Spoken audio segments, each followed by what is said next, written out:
Hello everyone, स्वागत है आपका फार्मेसी ग्रुप चैनल पे। आज हम बात करेंगे इस वीडियो में एक बहुत ही इम्पोर्टेंट टॉपिक पर।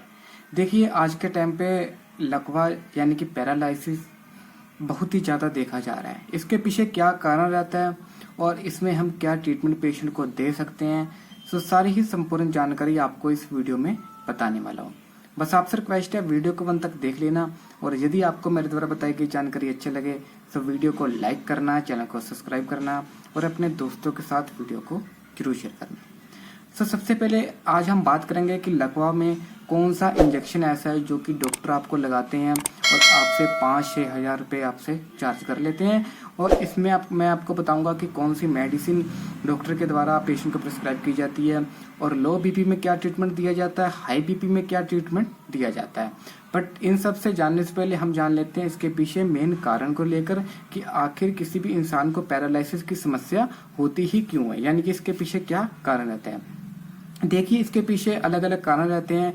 फर्स्ट वन रहता है कि अगर आपके ब्रेन वाले एरिया में किसी प्रकार का कोई डैमेज वगैरह हो जाता है, यानी कि कोई नस वगैरह अगर आपकी लीक हो जाती है या फट जाती है, जिसकी वजह से आपको लकवा जैसी कंडीशन आपको हो सकती है, यानी कि पैरालिसिस वाली शिकायत है वो आपको देखने के लिए मिल सकती है। और सेकंड वन जो है इसका कारण रहता है कि ब्लड क्लॉटिंग, यानी कि जब भी किसी इंसान की खून की नसों के अंदर खून के थक्के वगैरह जम जाते हैं तो जिसकी वजह से क्या होता है कि ब्लड सर्कुलेशन अच्छे से नहीं हो पाता है। ऐसे में पेशेंट को लकवा वाली प्रॉब्लम भी हो सकती है। अगर हम बात करें इसमें सिम्टम को लेकर, यानी कि क्या क्या आपको सिम्टम देखने के लिए मिलता है। देखिए, इसमें अलग अलग प्रकार के सिम्टम होते हैं, जैसे कि आपकी आवाज में काफी ज्यादा आपको चेंजेस देखने को मिलेगा, यानी कि उस इंसान से अच्छे से बोला नहीं जाएगा, उसकी जुबान बार बार लड़खड़ाएगी। और सेकंड वन जो है इसका कारण रहता है कि जब भी वो खाना खाने बैठेगा, ठीक है, उसका खाना मतलब कि अच्छे से मुंह में नहीं जाएगा। और थर्ड वन इसका काम रहता है कि उसके हाथ पैर वगैरह बहुत ही ज़्यादा कमज़ोर हो जाएंगे, ठीक है, कभी उसके हाथ पैर कमज़ोर हो जाएंगे और कभी उसका पैर कमज़ोर हो जाएगा और फिर कुछ दिन के बाद ठीक हो जाता है। ऐसे कुछ कॉमन सिम्टम है जो कि आपको देखने के लिए मिल सकते हैं। अगर हम बात करें इसमें कि डॉक्टर के द्वारा कि कौन सा प्रॉपर ट्रीटमेंट पेशेंट को दिया जाता है जिससे क्या हो पेशेंट को काफ़ी ज़्यादा अच्छा आराम देखने के लिए मिल जाएगा। देखिए, इसमें काफ़ी सारे प्रकार के ट्रीटमेंट रहते हैं, बट आज हम सबसे पहले बात करेंगे कि पेशेंट के द्वारा लो बीपी में कौन सा ट्रीटमेंट दिया जाता है। यानी कि अगर किसी इंसान को लो बीपी की वजह से पैरालिसिस हो गया, यानी कि खून का थक्का वगैरह उसकी बॉडी में जमने लगे हैं, जिसकी वजह से उसे पैरालिसिस की यानी कि लकवा की शिकायत होगी। देखिए, इसमें जो सा फर्स्ट और इंजेक्शन है जो से दिया जाता है डॉक्टर के द्वारा, वो है हमारे पास मेथाइलकोबैलामिन 250 mg, यानी कि 2500 mg जो सा इंजेक्शन आता है वो डॉक्टर के द्वारा पेशेंट को प्रिस्क्राइब किया जाता है, ठीक है। अगर बाई चांस मेथाइलकोबैलामिन नहीं लगाते डॉक्टर, फिर उसकी जगह आपको न्यूरोकैंट गोल्ड भी लगा सकते हैं। ये भी काफ़ी ज़्यादा अच्छा इंजेक्शन है जो कि हमारे खून की नसों को काफ़ी ज़्यादा मजबूत रखता है और कमजोरी को भी काफ़ी जल्दी कवर कर लेता है। और इसी के साथ साथ जो है नेक्स्ट इंजेक्शन है वो हमारे पास कॉम्प्लामिना इंजेक्शन, कॉम्प्लामिना जो कि आज के टाइम पे काफ़ी ज़्यादा चलने वाला इंजेक्शन है। ये इंजेक्शन बहुत ही ज़्यादा अच्छा इंजेक्शन है। ये क्या काम करता है कि आपकी नसों को काफ़ी ज़्यादा खोल देता है, जिसकी वजह से क्या होता है कि ब्लड का सर्कुलेशन जो हो वो अच्छे से हो सके, यानी कि ब्लड वेसल को काफ़ी ज़्यादा चौड़ा कर देता है। इसी के साथ साथ डॉक्टर आपको एंटीबायोटिक इंजेक्शन भी लगा सकते हैं। एंटीबायोटिक की जगह 1.5 ग्राम भी लगा सकते हैं, 1.5 ग्राम, ठीक है। और इसी के साथ साथ अगर आपको कमजोरी बहुत ज़्यादा, बीपी आपका बहुत ज़्यादा कम है, आपको आरएल भी लगा सकते हैं। आरएल आपको 1 लगे 2 लगे, ठीक है, ये डिपेंड करता है आपके बीपी वाली कंडीशन के ऊपर कि आपका बीपी कितना नीचे गिरा हुआ है और उस बीपी को कहाँ लेके जाना है। यानी कि बीपी को जब नॉर्मल हो जाएगा फिर डॉक्टर आपको उसी बीपी को ठीक करने के लिए आपको आरएल की ड्रिप साथ में साथ लगाए जाते हैं। और इसी के साथ साथ एक मैनिटोल की भी ड्रिप आती है, वो भी मैनिटोल का इंजेक्शन आता है, ठीक है, वो भी आपको डॉक्टर बीडी लगा सकते हैं। एक इंजेक्शन आपको सुबह और एक इंजेक्शन आप कोई शाम को भी लगा सकते हैं। और इसी के बाद ये तो मैंने आपको बता दिया कुछ इमरजेंसी ट्रीटमेंट, यानी कि अगर एकदम से अगर तुम पेशेंट को कंट्रोल करना चाहते हैं, ठीक है, उसके बाद यानी कि 1-2 दिन के बाद फिर आपको कोर्स करना होता है, जैसे कि डेली का एक एंटीबायोटिक इंजेक्शन लगेगा 1 ग्राम में, ठीक है। और इसी के साथ साथ अगर पेशेंट बाई चांस इंजेक्शन नहीं लगवा रहा, किसी भी कारण से इंजेक्शन नहीं लगवा रहा, तो ऐसे कंडीशन में एक टैबलेट आती है सिटी मैक पी।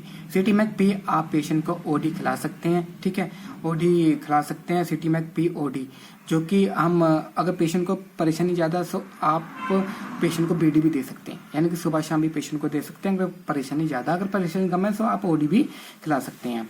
और काफ़ी ज़्यादा अच्छा इंजेक्शन और टैबलेट है जो कि मैंने आपको बताया। अगर हम बात करें इसमें जांचेस को लेकर, यानी कि डॉक्टर के द्वारा कौन सी ऐसी जांचें हैं जो कि करवाई जाती हैं, देखिए इसमें काफ़ी सारी जांचें आती हैं, जैसे कि सीबीसी आ जाती है, लिपिड प्रोफाइल टेस्ट आ जाता है, ठीक है, जो कि डॉक्टर के द्वारा करवाया जाता है। हाँ, अगर सीबीसी में क्या होता है कि अगर एचबी बहुत ही ज़्यादा कम है, सो एचबी को ठीक करने के लिए फिर डॉक्टर आपको हेमैक्सिल की ड्रिप भी लगा सकते हैं। हेमैक्सिल बहुत ही जल्दी कवर कर लेती है हेमोग्लोबिन की कमी को, पूरा भी अच्छे से कर लेती है और कमजोरी को भी ठीक कर लेती है और बीपी को भी नॉर्मल कर लेती है।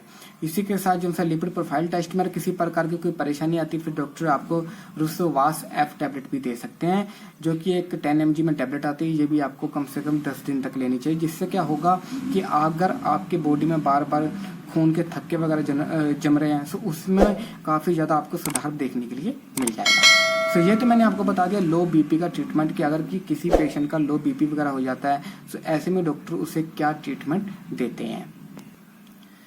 सो अगर हम बात करें हाई बीपी, यानी कि हाई बीपी की होने की वजह से अगर किसी पेशेंट को लकवा हो गया, पैरालिसिस की शिकायत हो गई, तो ऐसे में डॉक्टर फिर आपको क्या ट्रीटमेंट देते हैं। देखिए इसके पीछे सबसे पहले पेशेंट के बीपी को चेक किया जाता है कि उसका बीपी कितना है, ठीक है। अगर उसका बीपी बहुत ही ज़्यादा से ऐसे में फिर डॉक्टर आपको लासिक्स का इंजेक्शन भी दे सकते हैं। लासिक्स का इंजेक्शन, ठीक है, जो कि बहुत ही जल्दी बीपी के आपको कंट्रोल कर लेता है।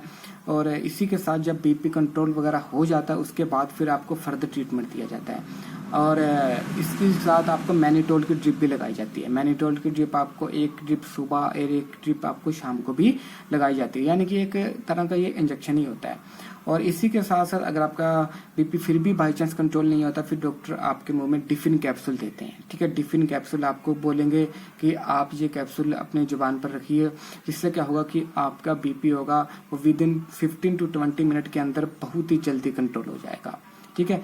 तो इसमें क्या करते हैं, आपके बीपी को बहुत ही जल्दी कंट्रोल कर लेते हैं, जिसकी वजह से क्या होता है कि आपको कोई भी परेशानी वगैरह ना हो। देखिए इसमें अगर किसी भी पेशेंट का हाई बीपी की वजह से पैरालिसिस वगैरह हो जाता है तो सबसे पहले उसकी बीपी को कंट्रोल किया जाता है, उसके बाद उसे फर्दर ट्रीटमेंट दिया जाता है या फिर किसी अच्छे डॉक्टर के पास उसे भेजा जाता है, ठीक है। मैनिटोल की ड्रिप तो इसमें लगानी ही चाहिए, एक ड्रिप आप सुबह और एक ड्रिप आप शाम को भी लगा सकते हैं। और ये तो मैंने आपको बता दिया कि अगर किसी भी पेशेंट को हाल ही में किसी लकवा हुआ है, यानी कि पैरालिसिस हुआ है, उसे 1 या 2 दिन हुए हैं, ठीक है। सो अगर मैं नेक्स्ट वीडियो बनाऊंगा उसमें मैं आपको बताऊंगा कि पुराने लकवे को आप कैसे करके ठीक कर सकते हैं, यानी कि किसी पेशेंट को बहुत ही समय से लकवा है, अगर आप उसे ठीक करना चाहते हैं तो उसमें आप क्या ट्रीटमेंट दे सकते हैं। अगर इस वीडियो पे ज़्यादा से ज़्यादा लाइक आएंगे, कमेंट आएंगे, तो मैं कोशिश करूंगा कि नेक्स्ट वीडियो मैं जल्द से जल्द आप तक ला सकूँ। तो कैसे लगी आपको जानकारी अच्छी लगी तो वीडियो को प्लीज़ लाइक और चैनल को सब्सक्राइब भी कर देना। साथ ही नीचे कमेंट करके ये भी बताना कि अब आपको नेक्स्ट वीडियो किस टॉपिक पर चाहिए। अगर आपको नेक्स्ट वीडियो इसी टॉपिक पर चाहिए साहब मेरे को वो भी नीचे कमेंट करके बता देना। सो अब हम मिलते हैं किस नेक्स्ट वीडियो में। Thank you, thanks for watching.